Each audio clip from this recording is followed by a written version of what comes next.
Merci Hans, merci à toutes et à tous d'avoir pris du temps pour vous connecter aujourd'hui avec nous, avec l'Observatoire. Donc, on est une unité de recherche en fait, de l'ESG UQAM, créée l'année dernière en mai, donc ça fait un tout petit peu plus d'un an, donc l'Observatoire international de l'aéronautique et de l'aviation civile. On a vocation en fait à transférer les connaissances, à en créer aussi la recherche qu'on fait avec Hans et Mehran Ebrahimi, notre directeur, puis surtout à les transférer. Donc notre mandat, si je pourrais le résumer, je pense que c'est vraiment former et informer. Donc ça, autant le public, je dirais, industriel, donc les personnes en fait, qui sont vraiment dans l'aviation civile et l'aéronautique, que le public large. Donc c'est souvent notre directeur qui est dans les médias, toi aussi Hans qui a été récemment là sur Radio-Canada. Enfin, on essaie de diffuser vraiment diffuser les connaissances au maximum. Donc à propos de nous, Hans, donc toi tu es pilote de ligne depuis 20 ans. Donc tu es chercheur comme moi et tu es coordonnateur aviation civile, donc plutôt au côté ce qui va nous intéresser aujourd'hui pour ce premier briefing à l'Observatoire. Moi, j'aimerais remercier déjà Mehran Ebrahimi, notre directeur, pour ses conseils et son leadership continu. Puis Iman aussi, Iman Houchen, qui est connecté avec nous aujourd'hui, qui a vraiment participé à préparer ce briefing. On le veut dense, riche, donc ça demande pas mal de préparation. Donc merci Iman. Donc l'objectif du briefing d'aujourd'hui, puis en fait la série de briefings qu'on a prévu, donc il y en aura un la semaine prochaine, le 4 juin. On communiquera par la suite sur les prochaines échéances. Donc on veut partir sur une trilogie, je pense, même plus s'il y a de l'intérêt en fait, de la part des participantes, des participants. Donc l'objectif de ces briefings, c'est de vraiment l'information, je pense qu'elle existe, elle est partout, on est submergé un peu d'informations, donc on aimerait, c'est ça, dégager un peu ce qui est essentiel dans l'information dans l'aéronautique et l'aviation civile, et d'établir des liens entre ces informations, des liens logiques, et puis je pense que y donner du sens, c'est vraiment ce qu'on vise à travers ces courts briefings. Briefings qui vont être interactifs. Donc on va réserver une période à la fin de notre discussion avec Hans après pour des questions. Donc pendant le briefing, s'il y a des questions qui viennent, je vous invite dès à présent là, à utiliser le module de conversation que vous avez sur Zoom pour en fait vous les poser à l'écrit, puis nous on les lira à la fin. On essaiera d'en traiter un maximum. Puis si on n'a pas le temps de les traiter, parce qu'on va essayer de se tenir sur une trentaine de minutes, on va essayer de clore autour de 13 heures pour que chacun puisse retourner à ses occupations par la suite. Puis les questions qui n'auront pas été répondues, avec Hans, on s'engage à y répondre par écrit. Donc ce sera publié sur notre site internet oiaac.eg.ucam.ca. Donc il y aura réponse à toutes vos questions. Donc on va attaquer en fait avec ce premier briefing dont le thème en fait c'est les stratégies de sortie de crise pour les compagnies aériennes. Donc là on est dans la prospective un petit peu, mais on va essayer de mettre ça de manière la plus concrète possible. Mais avant d'en arriver là, moi Hans, j'aimerais commencer ce briefing par une question. On l'a tous perçu, la pandémie, je pense que ça a mis à mal tous les secteurs économiques, l'aviation en premier lieu. Pour nos participants là, qui ne sont pas familiers avec cette industrie, c'était quoi l'aviation avant le 15 mars? Donc, en premier, merci Jérémy. J'aimerais dire un bonjour à tout le monde. Merci de vous joindre à nous, surtout dans ce temps de canicule. C'est un plaisir de vous avoir. Et on espère qu'on va pouvoir vous rafraîchir un petit peu avec nos discussions et sur l'aviation. Donc, très bonne question, Jérémy. Donc, si on reprend la situation, la pandémie a vraiment commencé à affecter l'aviation nord-américaine au 16 mars 2020. Si on recule avant, pré-16 mars 2020, on parlait d'une industrie qui avait une croissance en moyenne entre 2 et 3 d'augmentation du trafic aérien passager par année. On parlait d'un marché de plein emploi, donc pénurie chez les pilotes, chez les mécaniciens, une embauche continuelle sur les gens en bord et sur tous les métiers connexes reliés à l'industrie de l'aviation. Si on y va vers les constructeurs aériens, On parlait de listes avec des moyennes de délai présentement qui pouvaient aller de 6 mois sur les dates de livraison jusqu'à 2 ans. Et on pouvait parler pour aller chercher des nouveaux appareils de Airbus et de Boeing, une attente en moyenne de 3 à 4 ans avant d'être livré. Donc, à moins que des créneaux de construction se libèrent par d'autres personnes qui étaient en avant de vous dans la liste d'attente pour les livraisons. Donc, on pouvait voir que c'était une industrie qui était en bonne santé. On recommençait à voir les compagnies aériennes faire des profits. On a vu Air Canada afficher des profits continuels au cours des dernières années. On a vu les compagnies américaines qui étaient passées après le 11 septembre à soit l'extinction, soit la fusion, ou soit d'être pendant plusieurs années sur le Chapter 11 qu'on appelle donc la loi de la protection de la faillite, rebondir et devenir des compagnies à profit. Donc, c'est une industrie qui avait trouvé la manière de faire le tournant vers les compagnies aériennes qui étaient plus vues de type legacy carrier, qui avaient une grosse structure, à les améliorer pour être capable de se rapprocher de leurs clients et de rapprocher de leur chiffre d'affaires qui était d'aller chercher le plus de clients possible en Europe, de gagner les clients qui allaient vers le train. Si c'était de l'Asie, c'était l'ouverture du marché asiatique vers le tourisme à l'international. Et si c'était de l'Amérique du Nord, c'est d'être capable d'aller chercher des nouveaux marchés, développer des nouvelles liaisons. Donc, c'est une industrie qui est en pleine santé au 15 mars 2020. C'est ça, donc ouais, autant en Amérique du Nord que dans le monde entier. Puis là-dessus, en fait, donc là, ça c'était la dynamique extrêmement positive de l'industrie, donc l'aviation civile, puis même du coup par connexion des constructeurs qu'on a parlé.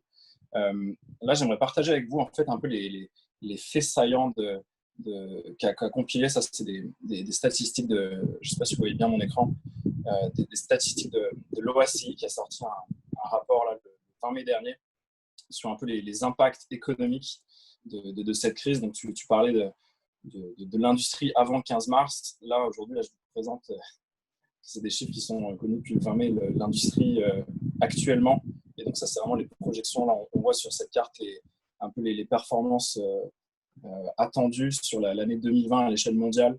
Toutes les régions sont impactées, toutes les régions. Oui. Là, c'est des milliards de dollars. Puis, les capacités, donc l'offre, on le verra un petit peu plus tard dans la slide suivante, l'offre des compagnies aériennes en fait chute dramatiquement. Donc là, on voit des chiffres, ça va c'est des estimations pour l'année, hein, entre 34 et 65% en Amérique du Sud. L'Amérique du Nord, c'est très très proche. On en parlait hier, en Europe, en Asie, c'est des chutes encore plus grandes en valeur. On en parlait aussi à l'échelle mondiale, c'était quoi à peu près le chiffre là, de manque à gagner, si je peux dire, sur l'année 2020? On peut voir que, comme tu dis, Jérémy, la planète a été impactée. Ce qui était un peu difficile pour expliquer la pandémie par rapport aux autres crises précédentes qu'on avait vécues. Le 11 septembre, ça a été un incident qui est arrivé très malheureux de terroristes qui a suspendu vraiment l'opération nord-américaine et qui a impacté aussi l'opération internationale. Si on a pris le SRAS à Toronto, c'était plus se concentrer sur Toronto et sur l'Asie. Si on prend 2008 avec la crise économique, c'était encore des éléments où est-ce que ça impactait des régions, des groupes plus que d'autres. Mais lorsqu'on prend la pandémie, ce qui a été le plus difficile et le plus choquant, on devrait dire, c'est que la pandémie a commencé vraiment à impacter les marchés aériens au mois de décembre avec l'Asie. Elle a fait son entrée sur l'Europe après ça, janvier, février, et on a vu cette pandémie-là arriver où est-ce qu'on espérait que l'Amérique allait soit être capable de freiner le tout parce qu'on ne la comprenait pas très bien, jusqu'à ce qu'on est arrivé au 16 mars où est-ce qu'on a commencé à avoir de plus en plus de mesures de mitigation, où est-ce qu'Air Canada avait commencé à réduire leur vol vers l'Asie, où est-ce qu'on parlait de plus en plus des frontières des différents pays permet et où est-ce qu'on commençait à en parler à partir du 16 mars de rapatrier les concitoyens, de vol de secours pour emmener les tout, jusqu'à une extinction totale des transporteurs tels que Air Transat, Porter ou Sunwing et une réduction allant plus que 90% pour des compagnies telles qu'Air Canada et WestJet. Donc, on a vraiment vu quelque chose arriver. On pensait être capable de s'en sortir parce qu'on ne comprenait pas très bien la menace à laquelle on faisait face, mais malheureusement, cette menace-là nous a arrêté, est devenue la pandémie mondiale et est devenue le plus gros risque au transport aérien, qui est de rapprocher la planète, que vous soyez en Asie, en Europe, au Canada, que les distances soient réduites grâce au transport aérien et que le mouvement de la masse humaine puisse voyager sans frontières à travers la planète. Et c'est vraiment ça que la pandémie a attaqué l'aviation dans son plein cœur, avec des frontières, avec des mesures sanitaires qu'on doit voir, avec le corps de l'aviation qui est attaqué. Et maintenant, il va falloir trouver une manière de se réinventer à travers ces nouvelles procédures-là. Oui, exactement, parce que tu parlais des crises précédentes, il y en a eu, c'est pas la première à laquelle l'industrie fait face, mais là, je pense que c'est vraiment un effondrement sans précédent. Là, on voit entre moins 35 et moins 65%, donc c'est l'estimation à l'année. Donc, ce n'est pas juste un épiphénomène, c'est quelque chose qui va durer dans le temps. La chute, autant on voit sur le graphique le trafic domestique comme international, les deux vont cumuler. On était à 4 milliards, plus de 4 milliards 5 de passagers transportés en 2019. On ne retrouvera pas ces niveaux avant un long moment, je pense. Donc on a vu que l'offre a chuté parce que forcément la demande a chuté, les frontières fermées, etc. Donc mécaniquement, les deux ont plongé. Et tu parles bien là-dessus. Tu parles d'un très bon point, Jérémy, en disant que les prévisions de l'OACI et de l'IATA, on parle de 2 à 3 ans avant un retour au mois de janvier 2020. Sauf que la question aussi par rapport à ce retour-là, par rapport aux chiffres impressionnants qu'on voit présentement, c'est quel retour aurons-nous ou sous quelle forme les compagnies aériennes reviendront-elles? Parce que toutes les compagnies aériennes, au cours de cette pandémie-là, ont commencé à retirer les avions les plus désuets, les plus énergivores. On parle de flotte réduite pour le retour et on parle que malgré dans 2-3 ans qu'on reviendrait aux chiffres qu'on a eu présentement, on reviendrait avec des compagnies peut-être plus petites par rapport aussi aux différentes menaces auxquelles ils font face, les mouvements écologiques qui disent que l'aviation est polluante, les mouvements aussi de surconsommation qui disent que peut-être il faut commencer à consommer plus local, voyager plus local. Donc, ça va être intéressant de voir la grosseur des compagnies et sous quel modèle d'affaires ils vont être dans 2-3 ans lorsqu'ils seront en pleine sortie de pandémie. Oui, tout à fait. C'est que l'OACI, comme l'IATA, table sur plusieurs stratégies. Il y a plusieurs scénarios un peu de reprise en ce qu'on appelle en U, en V. Donc, est-ce que ça va repartir tout doucement en U? Est-ce que ça va repartir fortement, vraiment sur des croissances qu'on connaissait précédemment? C'est difficile à le dire, mais là, quand on voit là, sur cette slide-là, mars, vraiment des chutes en capacité de l'offre de transport aérien qui sont déjà conséquentes. On est sur des pourcentages, forcément, en Asie, la Chine, qui a moins 82%. Puis on voit en avril, sur la deuxième partie, que ça s'accélère. Donc, les autres continents qui deviennent en fait le cœur de la crise par la suite, c'est quelque chose qui se confirme. On est vraiment curieux de voir qu'est-ce qui va se passer vraiment en mai, comment l'offre de transport aérien va repartir. Peut-être avant de rentrer dans le vraiment très très concret, dernier un peu chiffres, je pense qu'ils sont assez éloquents, c'est les impacts indirects. Donc là, un secteur qui est quand même très très proche très lié au transport aérien international, c'est le tourisme. Donc l'OACI, l'Organisation mondiale du tourisme, collaborent pour publier des chiffres, toujours avec plusieurs scénarios. Puis on voit, les chutes sont dramatiques aussi, forcément, les frontières ferment. Chacun reste chez soi. Tu parlais des différents types de tourisme, mais bien souvent, les gens n'ont même plus envie de partir. Puis c'est des chutes en revenus. Il y a plus de 1,5 milliard d'arrivées touristiques en 2019. Puis là, on chute. On fait face. on fait face exactement, Jérémy, à la peur. La pandémie, où est-ce qu'on a on a médiatisé grandement l'importance de la distanciation sociale, l'importance de stopper les migrations de foule, les migrations humaines dans le voyage et de stopper les foules. Donc, on est allé présentement dans les plus grandes peurs de l'aviation, de mettre des gens dans un cylindre pressurisé, assise. Oui, il y a différentes zones, différents types de confort à travers l'appareil et de pouvoir les dire, on va vous emmener d'un point A à un point B en restant dans un appareil pendant 8-10 heures. C'était les peurs des gens. Donc, en plus de ça, l'aviation est essentielle au tourisme international parce que l'aviation étant le véhicule numéro 1 pour sauter d'un continent à un autre. Donc, ça impactait le tourisme, l'hôtellerie, les différents acteurs directement reliés et parties prenantes avec l'aviation et le tourisme. Maintenant, c'est sûr que lorsqu'on voit des chiffres comme ça, qu'on a vu des baisses de capacité aussi, on disait dans les chiffres qui sont sortis pour le mois d'avril et mai, de plus de 55%, avec des milliards et des milliards qui sont impactés. Lorsqu'on prend les compagnies aériennes comme Air Canada qui disent qu'ils perdent en moyenne 22 millions par jour, lorsqu'on prend des compagnies comme Delta qui disaient qu'ils perdaient 50 millions à eux, qui essayaient de réduire leurs chiffres, vous fait voir que le déficit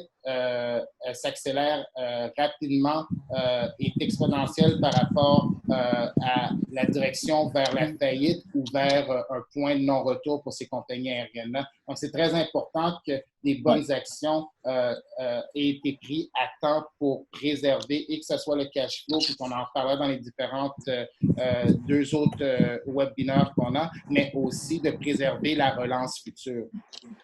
Exactement. C'est là le tourisme, là, juste pour finir sur ces slides-là, c'est des pertes estimées entre 0,9 trillions, donc quasiment 1000 milliards de dollars US, à plus d'un trillion, donc plus de 1000 milliards. Donc ça dépasse même les pertes en fait annoncées sur 2020 pour l'industrie du transport aérien. Donc c'est faramineux. Peut-être avant d'attaquer vraiment sur le très concret, là où tu vas pouvoir nous éclairer pleinement, Hans, un petit graphique trouvé sur le journal français, le Parisien. On voit un peu avec ces différentes couleurs les réouvertures cet été des frontières. Donc là, en Union européenne, je pense que c'est assez flagrant de voir que c'est l'hétérogénéité en fait des réouvertures de frontières, donc pourtant dans un espace politique qui est censé être intégré. La plupart de ces pays sont dans l'espace Schengen, donc liberté de circulation normalement, mais même en Europe, même dans cet espace intégré, on voit que il y a vraiment des variations. On voit des variations. Le problème qu'il y a eu, c'est qu'avec la pandémie, l'Organisation mondiale de la santé a lancé des grandes lignes directrices sur comment essayer de freiner la pandémie. Mais il n'y a pas eu une procédure uniforme appliquée dans chacun des pays, que ce soit en Asie, en Europe, ou en Amérique. Donc, oui, les frontières sont restées ouvertes pour le transport de biens. On le voit bien avec la frontière canado-américaine. On le voit en Europe aussi. Mais maintenant, bon, les frontières, la première bonne nouvelle qu'on est en sortie de crise, c'est que les frontières recommencent à ouvrir. La fameuse question était la quarantaine. La plupart des pays ont commencé à annoncer que la quarantaine allait tomber. Donc, vous pouvez imaginer quelqu'un qui veut voyager pendant 7 jours, mais qui doit faire une quarantaine soit à son arrivée en Europe ou à son retour. C'était un frein majeur. Excuse. On parle... Souci avec l'audio.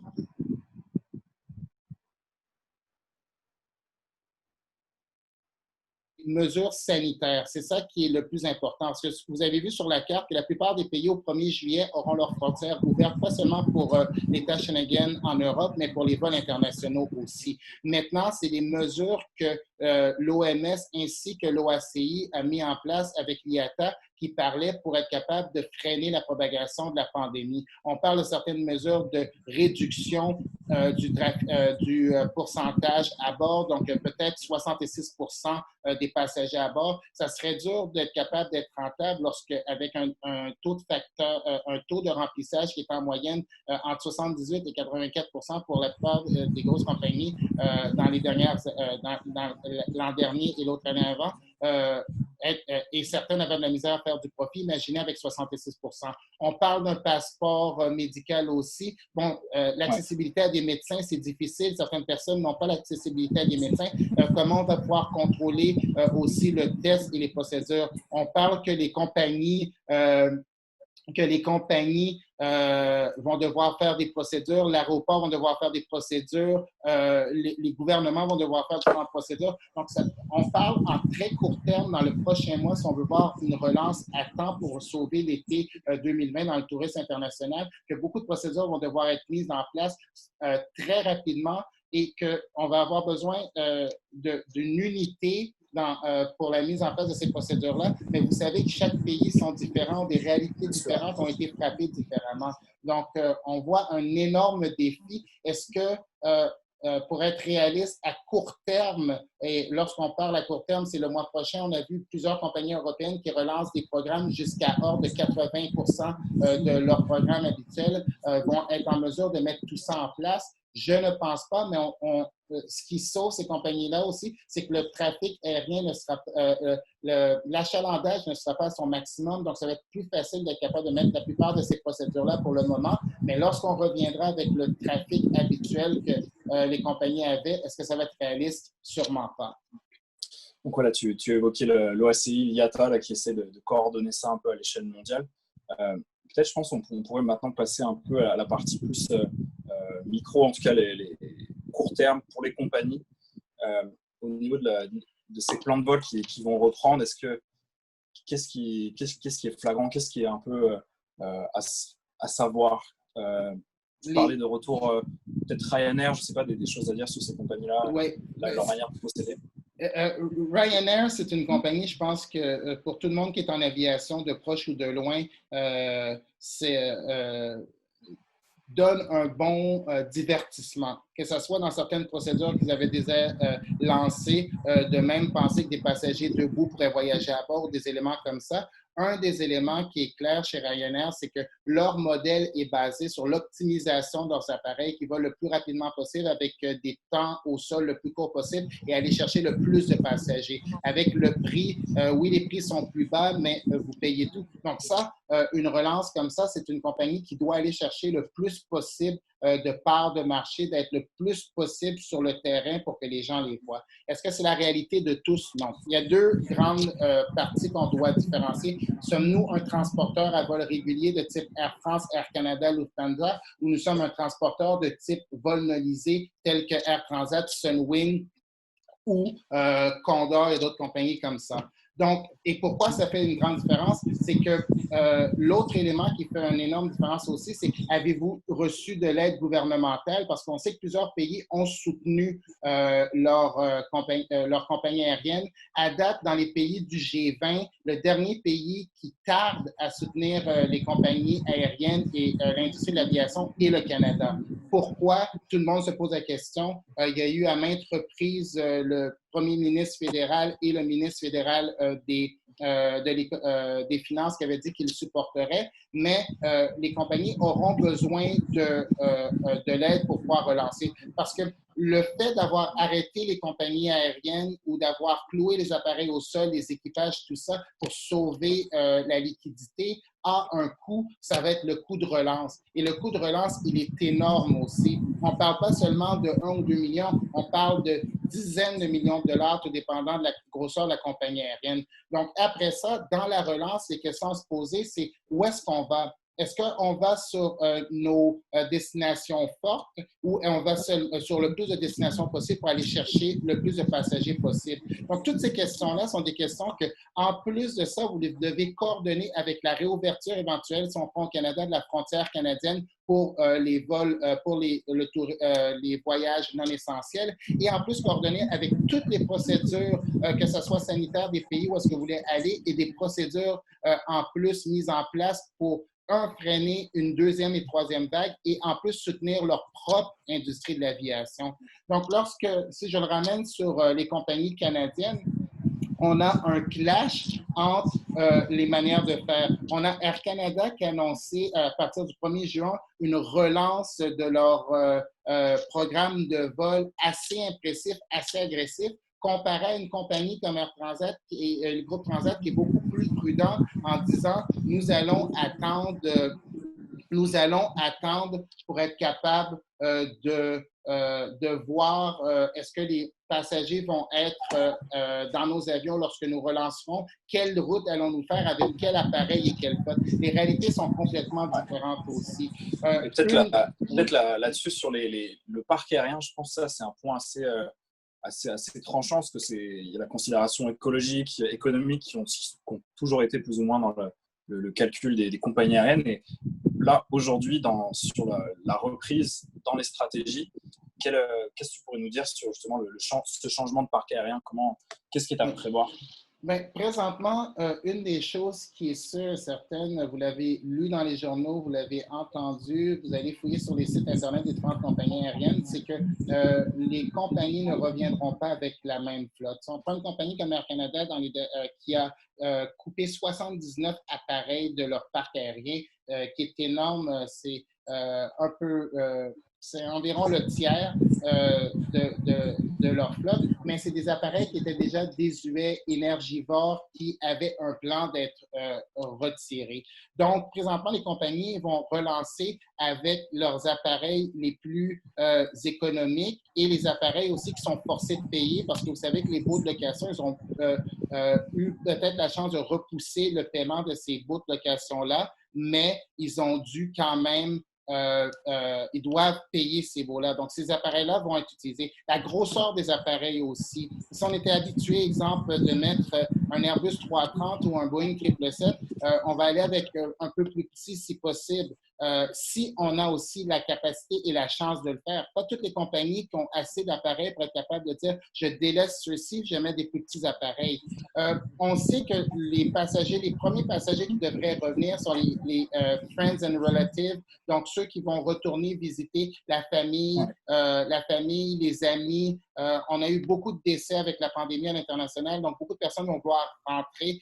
On a des destinations, si je prends pour moi-même Port-au-Prince, les Haïtiens tardent, sont impatients de pouvoir retourner à la maison et retourner voir leurs proches. Donc, c'est sur des questions comme celle-ci que les compagnies se battent présentement pour être capables de savoir quelle destination et avec quel appareil. Parce que vous savez que faire la mauvaise relance au mauvais moment pourrait être assez catastrophique, qui amènerait une compagnie à la faillite ou même à la fermeture. On a vu beaucoup de grosses compagnies faire faillite ou fermer les portes dernièrement, et il y en a encore beaucoup qui sont à risque de le faire s'ils font une mauvaise relance. Les choix qui sont faits maintenant, donc un peu sous pression de reprise, donc avec le temps qui presse, vont conditionner pas mal toute la suite qui reste en fait incertaine. On ne sait pas, tu parlais de deuxième, troisième vague, on a des déterminants assez incertains à date.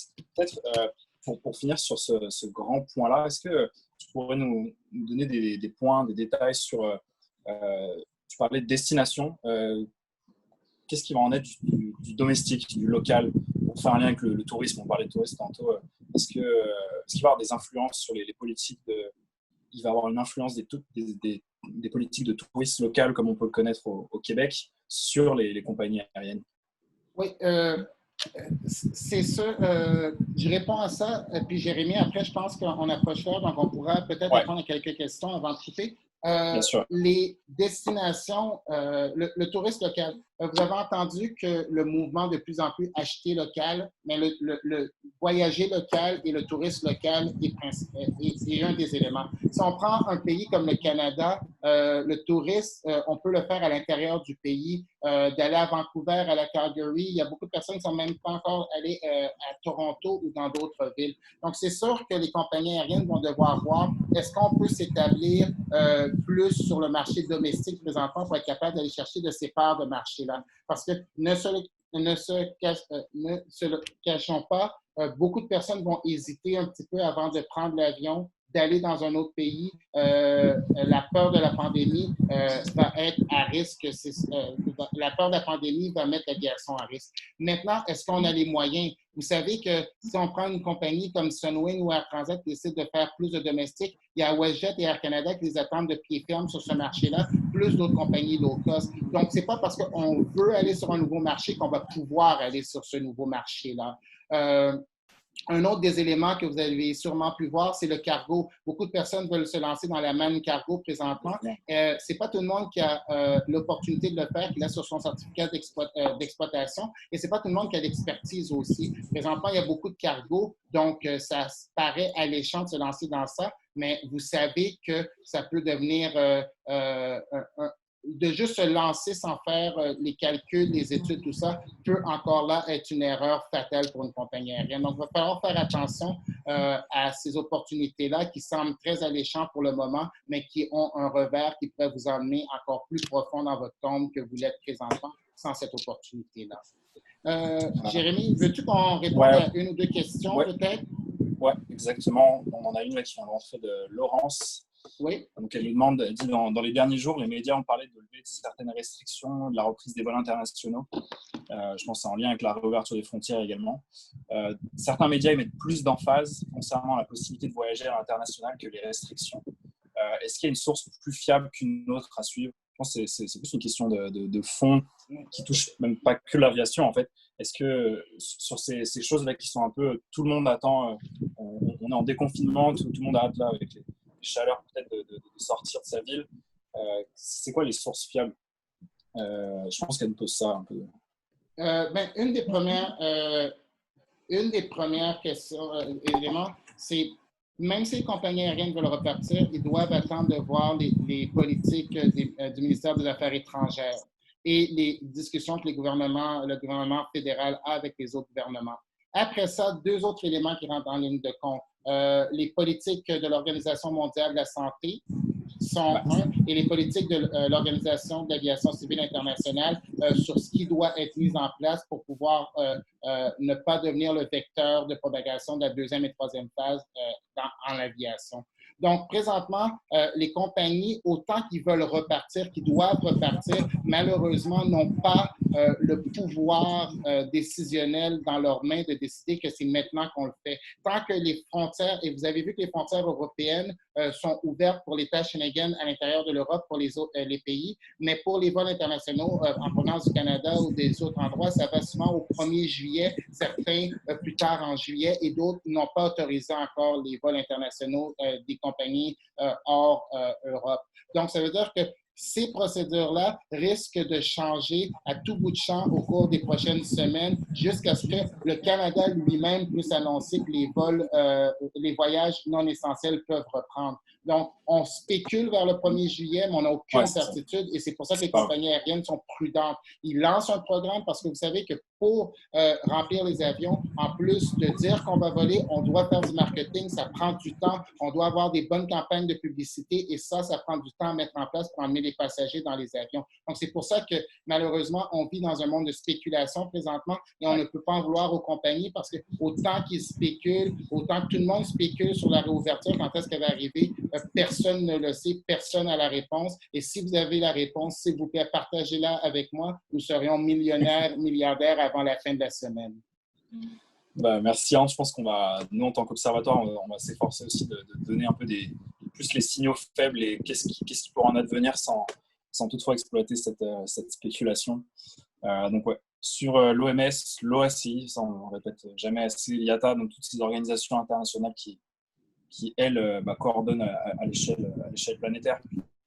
Puis, je peux me permettre de répondre. Marie-Hélène, Hélène, désolé, Fortier, a envoyé une très bonne question qui disait très intéressant d'explorer de nouveaux marchés locaux. Plusieurs avions vont aussi remplir leurs avions de marchandises et de passagers pour être rentables. Et c'est très vrai. Si je prends beaucoup de compagnies aériennes sont assises sur une mine d'or, leur soute à cargo. Habituellement, sur un vol long courrier transatlantique sur un gros porteur, on a seulement la moitié de la soute qui est remplie des bagages et l'autre moitié, des fois, est vide. Il y a des compagnies qui ont su exploiter de plus en plus cela. Air Canada, on le voit, mais on a pu voir au cours des dernières semaines des coups de publicité avec des compagnies qui mettaient même du cargo à l'intérieur pour aller chercher les besoins de protection médicale pour nos premiers répondants et les répondants de première ligne. Oui, ça fait beaucoup de publicité à court terme présentement, mais est-ce que c'était la solution viable à long terme? Je ne penserais pas. Il y a certaines compagnies aussi présentement qui essayent de voir qu'est-ce qu'on peut faire pour réduire la perte journalière. Si on peut faire quelques vols et on est capable de réduire la perte journalière de 22 millions à 21 millions, c'est 1 million de gagnés. Mais encore là, il faut avoir l'infrastructure, il faut avoir l'équipe, puis il faut être capable d'assurer que cette tentative-là que vous faites vaut vraiment la peine. Parce qu'à court terme aussi, des compagnies qui sont arrêtées, on leur demande pourquoi vous ne faites pas des vols cargo. Ce n'est pas tout le monde qui a la capacité de se lancer dans ça. Et un autre élément, on parle de peur. C'est vrai que les gens ont peur. Il va falloir que l'industrie de l'aviation fasse un travail phénoménal pour être capable de ramener les gens dans les avions. Si on ne contrôle pas la peur et on ne démontre pas qu'on a mis tout ce qui est en place pour assurer la sécurité des passagers, des membres d'équipage, tout ça, les avions ne revoleront pas à court terme. Ouais, tout à fait. Puis ça, tu fais bien de le dire, ça va sûrement être l'objet de notre troisième briefing sur la sécurité aérienne, puis un peu la reprise qui s'amorce, c'est les questions que ça peut lever sur justement sur des avions qui ont été cloués au sol pendant plusieurs semaines, voire mois. Donc ça va vraiment être le thème d'un briefing en entier. J'ai deux questions. J'ai une question publique là, de Eric, mais avant, j'aimerais répondre à Ross qui m'a contacté en privé. Là, c'est une question de plus sur les pilotes. Tu vas peut-être pouvoir nous répondre. Oui. Et si tu peux le faire bref. Donc, il demande, dans un horizon moyen terme, 3-5 ans, croyez-vous à une future reprise des embauches de pilotes dans les compagnies aériennes, considérant le flot de retraite qui risque de continuer? Très bonne question. Vous savez qu'avant le 15 mars, la pénurie était tellement grande que plusieurs compagnies aériennes avaient des peurs de savoir où est-ce qu'ils allaient trouver des pilotes à court et moyen terme pour leur opération. Ouais. On a vu des compagnies même fermées par manque de pilotes. Donc, l'erreur que l'industrie ne doit pas faire, c'est la même erreur qui est arrivée au 11 septembre. Après le 11 septembre, on a vu que les écoles de pilotage ont arrêté de former des pilotes et pendant 2-3 ans, et ça, on a pu ressentir présentement cette répercussion-là de manque d'équipage, de manque de pilotes et aussi que les gens étaient un peu désintéressés par le tout. À court terme, c'est vrai que les chiffres sont épeurants. On voit beaucoup de pilotes de ligne qui ont été mis à pied avec beaucoup d'expérience. Donc, les pilotes plus juniors voient ceci comme qu'est-ce qui va m'arriver. Mais je peux vous garantir que les pilotes vont être rappelés parce que former un pilote coûte excessivement cher et l'expérience, c'est quelque chose qu'on tient à garder. Et les retraites vont continuer d'aller. À chaque mois, je peux voir des noms de pilotes qui prennent leur retraite et qui continuent. Donc, ce qui veut dire que oui, l'opération est plus petite, mais il y a beaucoup d'autres choses qui viennent aussi en ligne de compte. Au Canada, on voit les nouvelles règles de fatigue qui vont rentrer en vigueur le 1er janvier 2021, donc qui va amener à une augmentation du nombre de pilotes qu'on a besoin. On voit aussi que les gens ne vont pas arrêter de voyager. Après le 11 septembre, les gens disaient que les avions ne revoleront jamais plus. Et on a atteint dans les dernières années des chiffres qu'on n'avait jamais atteints en termes de niveau d'achalandage et du trafic. Donc, pour répondre vraiment très précis, oui, on a une petite zone d'incertitude à passer de 6 à 18 mois qui s'en viennent, mais après ça, on va voir que mois après mois, les choses vont s'améliorer, les gens vont revenir, on a le temps des fêtes qui vont arriver et dans un an, à pareille date, dans un an, l'aviation n'aura pas le même visage qu'elle a eu, qu'elle a présentement.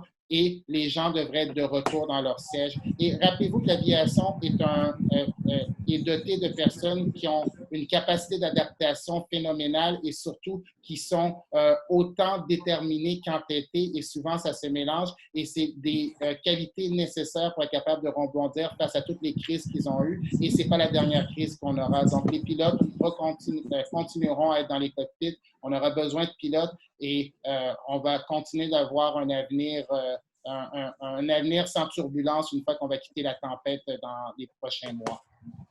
Merci Hans. Je pense qu'on va avoir le temps peut-être de prendre une dernière question. C'est une question d'Éric. Il demande, savez-vous s'il y a des dispositions qui seront prises dans les avions pour limiter la propagation éventuelle du virus par les systèmes de ventilation? Avant que tu donnes ton avis là-dessus, Hans, je lisais récemment là, que l'air dans la cabine est renouvelé de 20 à 30 fois par minute. Donc il y a quand même des choses au niveau. Est-ce que toi tu as des informations aussi sur la ventilation?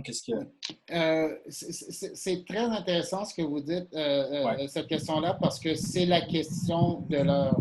pour qu'on puisse ramener des passagers dans les avions, on doit s'assurer de leur sécurité. Et leur sécurité passe, par l'air ambiant, qui est le principal véhicule de propagation des particules qui a amené à la propagation du COVID. Présentement, on a des filtres, des filtres encore de meilleure qualité, les plus, comment je dirais le bon terme, qui permettent l'arrêt des particules, et ça, c'est une norme aviation qui est la norme la plus sévère, une des normes les plus critiques. Elle est encore aussi sévère que celle dans les hôpitaux et dans d'autres endroits à risque. Un autre des éléments que, comme tu disais, on dit en moyenne que l'air d'un avion prend entre 2 et 3 minutes avant qu'il soit complètement recyclé. Donc ça, c'est un autre élément. Donc à l'intérieur d'une heure, on parle facilement plus d'une trentaine de fois que l'air au complet est recyclé. Un autre des éléments aussi, le fait qu'il y a moins d'humidité dans l'air avec l'altitude. Aussi, comment que le jet d'air est envoyé. Vous savez, quand vous ouvrez votre jet d'air dans votre avion, ça push les éléments vers le sol. De plus, si on ajoute à ça aussi le port du masque qui est obligatoire maintenant dans les avions, et il y a d'autres procédures qui vont venir. Est-ce que les procédures vont tous satisfaire? Certaines, vous allez les voir apparaître, d'autres, on va les retirer. Pour le moment, on est en mode panique, on est en mode crise, mais on a des personnes qui travaillent, des ingénieurs, on a des spécialistes de la qualité d'air, on a partout sur la planète, on travaille main dans la main dans l'industrie de l'aviation pour être capable de trouver la meilleure manière parce qu'on veut la sécurité des passagers, on veut la sécurité des membres d'équipage. Donc, pour résumer, l'air est recyclé plus d'une vingtaine de fois, plus d'une trentaine de fois par heure, avec des fils qui sont hautement résistants et de qualité aviation, fait que ça diminue énormément le risque de propagation à l'intérieur des avions de la COVID-19. Merci beaucoup, Hans. Je pense je regarde, on a pas mal de remerciements. Merci beaucoup, ça fait plaisir. Je pense qu'on a pas mal fait le tour des questions. Du coup, on va conclure. Moi, j'aimerais déjà vous remercier grandement. Merci à toi, Hans, pour les questions. Iman, pour la préparation. Notre directeur, Meran Ibrahimi, s'est connecté là, je crois, il y a quelques minutes. Merci à lui. Rendez-vous la semaine prochaine, 4 juin, jeudi, même heure. Donc là, ça va être un tout autre thème, mais qui est quand même un peu lié, je pense qu'il est assez dans la tête de tout le monde, beaucoup les internationaux comme moi, français, qui a peut-être envie de rentrer un de ces quatre en France. Le coût de la relance, c'était un peu le titre. Au niveau du droit du consommateur, le remboursement des billets, beaucoup de billets annulés. Donc c'est une question qui est assez présent dans la tête des passagers, bien évidemment, mais on va essayer d'explorer ça en termes de droit. On va essayer de le voir aussi en termes des contraintes gouvernementales, des contraintes financières des compagnies aériennes. Voilà, on va essayer de voir ça de manière globale pour essayer de bien comprendre tout cet enjeu. Donc, le coût de la relance, jeudi 4 juin, 12h30. Il y en aura un suivant après le jeudi 11 juin. Donc là, on table encore un peu dessus, mais ça va bien. Je pense que c'est bien parti pour que ce soit autour de la sécurité aérienne et la reprise du trafic. Dans tous les cas, tous les détails seront affichés sur notre site et sur notre page LinkedIn. Donc voilà, je te passe la parole peut-être pour les quelques mots de la fin, Hans. J'aimerais dire merci à tout le monde de vous être joints. Vous savez, on dit que la force d'une industrie provient des gens qui y travaillent et des gens qui y participent.